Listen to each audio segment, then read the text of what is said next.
कि बेचने और खरीदने का ही कोई नया धंधा होने वाला है। Mike on. मान्यवर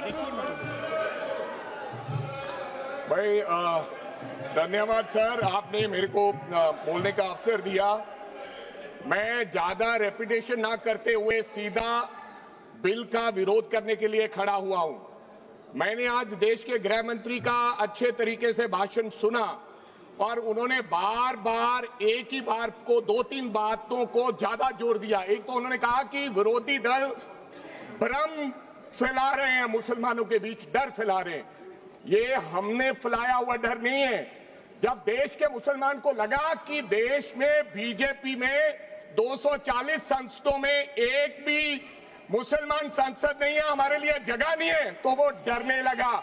जब आपने कब्रिस्तान की बात की, आपने शमशान घाट की बात की, तो वो डरने लगा।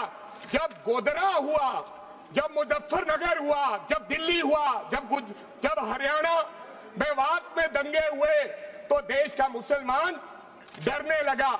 और फिर क्या कहा गृह मंत्री साहब ने? आज गृह मंत्री साहब ने कहा कि 2013 का बिल अगर नहीं आता, यूपीए नहीं लेकर आती, तो आज इस बिल की जरूरत नहीं थी। क्यों बिल लाए? क्योंकि आपको पता चल गया कि देश का मुसलमान हमारा साथ नहीं दे रहा।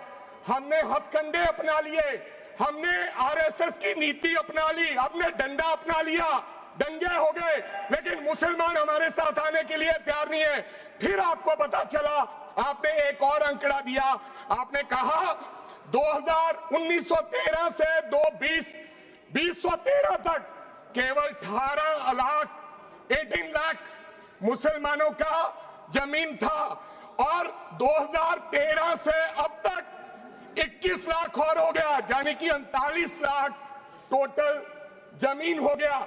तो आपको किसी ने समझाया मुसलमान को अगर आपके बस में करना है, ये आरएसएस की नीति नहीं अपनाएगा जितनी देर आप इनकी सास प्रणाली बंद नहीं करोगे, अगर वक्फ बोर्ड नहीं छीनोगे, अगर जमीनें नहीं छीनोगे, तब तक मुसलमान आपके सामने झुकने वाला नहीं है।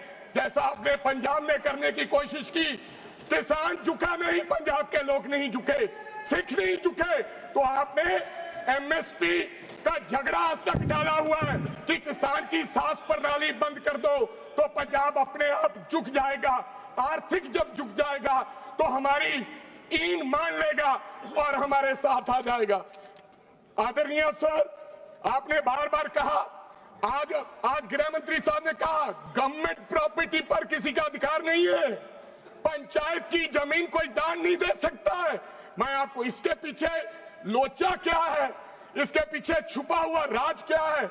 1947 में जब बंटवारा हुआ था, 47 से लेकर 1954 तक सारी प्रॉपर्टी गवर्नमेंट के नाम हो गई थी। उसके बाद 1954 में एक्ट बना, तो वो एक्ट में सर्वे हुआ 1961 टू 1970। सर्वे किसने किया? कलेक्टर ने। अगर पंजाब की, हरियाणा की, हिमाचल की बात करूं तो डिविजनल कमिश्नर अंबाला बैठते थे, उन्होंने सर्वे किया, तहसीलदारों ने सर्वे किया, तो वक्फ बोर्ड को यह जमीन देने का काम किया। अब क्या हो गया? जैसे राहुल गांधी कर्नाटक में भाषण देते हैं, गुजरात में मुकदमा दर्ज होता है, सजा हो गई। गवर्नमेंट की प्रॉपर्टी तो 1947 और 1954 में तो सारी प्रॉपर्टीज गवर्नमेंट की थी। अब एक बंदा खड़ा होगा तो वो कहेगा कि यहां पर ये गवर्नमेंट की प्रॉपर्टी है, डिस्प्यूट होगा, तो आप वक्फ बाय यूजर का अधिकार खत्म कर दोगे कि ये तो जमीन गवर्नमेंट की थी, आप उसकी जमीन छीन लोगे। फिर आपने कहा लिमिटेशन एक्ट की बात कर रहे हैं आप, और किसी धार्मिक स्थानों पर तो लिमिटेशन एक्ट लागू नहीं होता, इनके ऊपर क्यों? आप जानबूझकर इनको अपनी लात के नीचे से दबाना चाहते हो, इनकी छाती पर चढ़ना चाहते हो, जानबूझ के मुसलमान को मारना चाहते हो, जानबूझ के इस देश में मिनॉरिटीज को खत्म करना चाहते हो। ये पहला हमला मुसलमान पे है, मारना चाहते हैं मुसलमान को, हो गया, फिर और लोगों पे होगा। और लास्ट आपने कहा प्रैक्टिसिंग मुस्लिम, एक आपने और कंडीशन लगा दी लास्ट कि 5 साल प्रैक्टिस मुस्लिम होना चाहिए, वो दान दे सकता है। मैं सरदार हूं और ऐसी कई उदाहरणें हैं पंजाब के अंदर। अगर किसी मुस्लिम के पास कब्रिस्तान नहीं था तो सरदारों ने अपनी जमीन देके कब्रिस्तान बनाए। ये कौन सा अधिकार है कि मैं किसी को चीज दान देना चाहता हूं? और इसको कौन बताएगा? रिजू साहब ये बताएंगे कि ये प्रैक्टिसिंग मुस्लिम है या नहीं है? ये सरासर अन्याय है। कल को श्रोमणी गुरुद्वारा प्रबंधक कमेटी 1925 का सिखों का जो एक्ट है, आप उसमें भी संशोधन करेंगे।